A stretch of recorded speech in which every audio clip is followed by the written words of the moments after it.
Funke Akindele kò ń ṣojú lásán ló fi ń achieve gbogbo ohun tó ń achieve yìí. Ẹ̀yin náà ẹ wò náà, tó bá ń sọ nípa highest grossing cinema films ní Nàìjíríà tòní, òun ló wà number 1, òun ló wà number 2, òun ló wà number 3.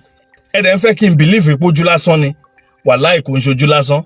Ṣẹ́yìn náà ti gbọ́ pé àṣírí Funke Akindele ti tú o, wípé oògùn owó ló ṣe o, wípé fíìmù A Tribe Called Judah tó wọ 1 billion naira yẹn ó rìn sí ni o, kì í ṣojú lásán o, ó dọ́gbọ́n sí ni o. Àṣírí bó ṣe ṣe é, báwo ló ṣe jẹ́ tó fi jẹ́ pé fíìmù ẹ̀ láàrin ọ̀pọ̀lọpọ̀ fíìmù tó jáde, tí fíìmù Mercy Aigbe jáde, tí fíìmù Tóyìn Abraham náà jáde, ó ṣe jẹ́ ti fíìmù Funke Akindele náà ló wọ 1 billion naira. Ojú lásán kọ́ leléyìí o, wọ́n ti mú Funke Akindele rìn o, ó ti rìn jìnnà o.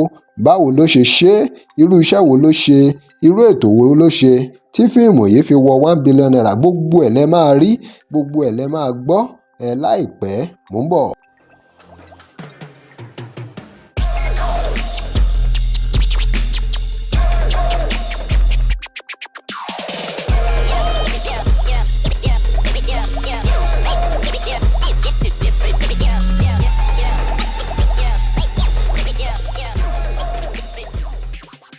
Welcome to Digi Naija. Remember to like, share and follow us. Ẹ wá gbọ́ ohun tí Funke Akindele ṣe o. Kí ló ṣe tí fíìmù ẹ̀ fi wọ 1 billion naira láàrin ọjọ́ mélòó kan, January 2 sígbà tá a wà yìí?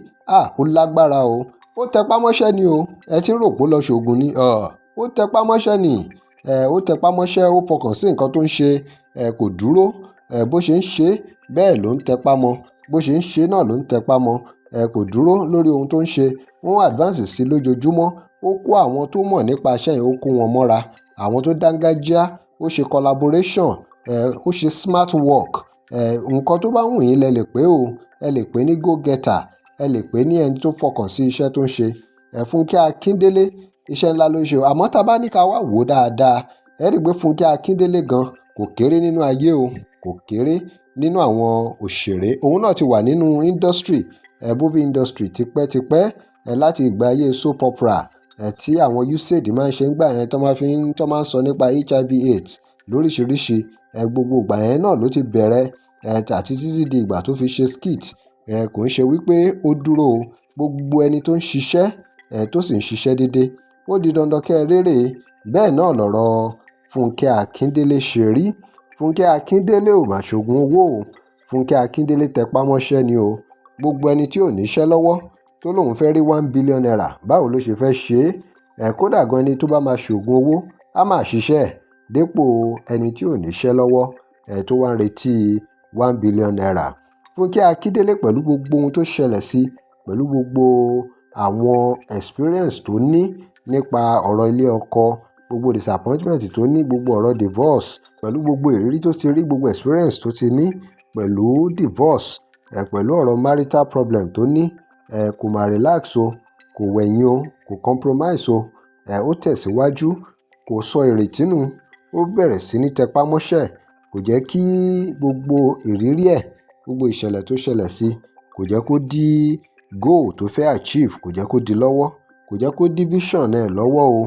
Bẹ́ẹ̀ ni. Àwòkọ́ṣe ńlá ni Funke Akindele jẹ́ fún àwọn òṣèré tó ń bọ̀ lẹ́yìn ẹ̀.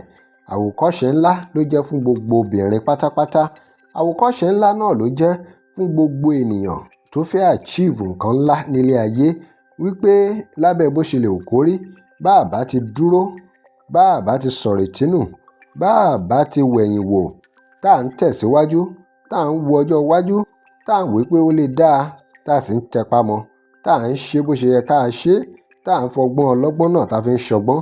Ó di dandan kí àwọn èèyàn káwọn náà rí èrè ńlá nídìí iṣẹ́ tí wọ́n bá ṣe. Àwòkọ́ṣe ńlá ni Funke Akindele jẹ́ pẹ̀lú achievement ńlá yìí tí fíìmù ẹ̀ A Tribe Called Judah tí ó gross 1 billion naira tó dẹ̀ ti ń jù bẹ́ẹ̀ lọ lọ́wọ́lọ́wọ́ bá a ṣe ń sọ̀rọ̀ yìí. Ṣé ẹ rántí pé Funke Akindele pẹ̀lú ìgbìyànjú ẹ̀ ó tún contest fún deputy governor ní inú pátì PDP. Lóòótọ́ kò wọlé, ṣùgbọ́n ó tẹ̀síwájú. Tó bá jẹ́ pé lòmíì ni a ti sọ̀rọ̀ ìtínú. Gbogbo ohun tó fẹ́ achieve wà lọ́kàn ẹ̀. Ó tẹ̀síwájú pẹ̀lú fíìmù yìí. Ọlọ́run sì bá ṣe. Ọlọ́run bojú àánú wò ó, Ọlọ́run wo iṣẹ́ ọwọ́ ẹ̀, ó wò ó pé kò rẹ̀yìn, kò rẹpẹtẹ. Béèyàn kan bá ń sọ fún yín pé oògùn owó ni Funke Akindele ṣe, béèyàn kan bá ń sọ fún yín pé oògùn owó ni Funke Akindele ṣe, ẹ sọ pé kó dáa padà. Iṣẹ́ ọwọ́ ẹ̀ lọ́lọ́run fìbùkún sí o. Ó tẹpá mọ́ṣẹ́ ni o. Ẹni tó bá tẹpá mọ́ṣẹ́, ó di dandan kó rí èrè ńlá gbà lọ́dọ̀ Ọlọ́run. Congratulations sí Funke Akindele lórí fíìmù ẹ̀ A Tribe Called Judah tó wọ 1 billion naira.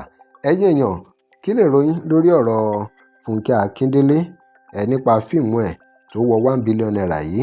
Kí lè ròyìn? Drop comment yín, like, share and follow us. Thanks for watching.